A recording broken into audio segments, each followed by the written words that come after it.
ఈరోజు మాధురి పుట్టినరోజు. మీరు చెప్పక్కర్లేదు రాజా, ఈ రోజు 2 స్టేట్ లో ఉన్న మన ప్రజలందరికీ కూడా తెలిసిపోయింది నా బర్త్డే.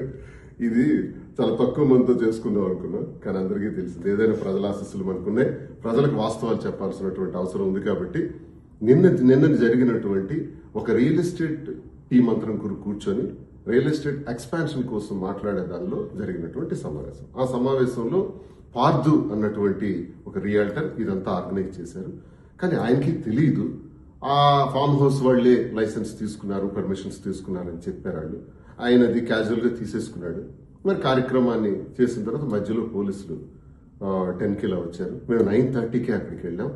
వాళ్ళు రావటం, అక్కడ చెక్ చేయటం, ఏవో బాటిల్స్ ఉన్నాయని, లిక్కర్ బాటిల్స్ ఫారిన్ ఉన్నాయని అని వాళ్ళు అడగటం, అవన్నీ కూడా చెక్ చేసుకోవటం. తర్వాత నన్ను కూడా వాళ్ళు చూసి, సార్ మీరు ఇక్కడే ఉన్నారా, ఇక్కడ లైసెన్స్ లేదు, పర్మిషన్ లేకుండా ఇది జరుగుతుంది కాబట్టి మేము రావటం జరిగింది, ఇవన్నీ సీజ్ చేస్తున్నామండి అన్నారు. That's all.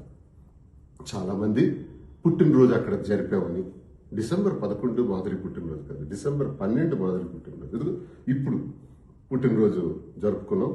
ఈ సందర్భంగానే మరి అందరికీ కూడా ఒకసారి మీ అందరి ఆశీస్సులు ఉండాలని ప్రతి ఒక్కరికి, ప్రజలందరికీ, 2 రాష్ట్రాల తిరుగు వారికి, దేశ విదేశాల్లో ఉండే ప్రతి ఒక్కరికి, తెలిసిన ప్రతి ఒక్కరికి కూడా నేను తెలియజేస్తున్నాను. అది ఆ లైసెన్స్ లేదన్న విషయం తెలియక మేము వెళ్ళటం జరిగింది. ఒకవేళ ఉందనే అనుకున్నాము, లేదు అని తెలిస్తే వెళ్ళుండే వాళ్ళమే కాదు. కాబట్టి దయచేసి దీన్ని ఎక్కువ ఎక్స్టెండ్ చేయకుండా, ఈ జరిగిన విషయం పైన పోలీసు వారు కూడా కేసు కట్టారు, ఫామ్ హౌస్ యజమాని పైన, పార్టీ పైన.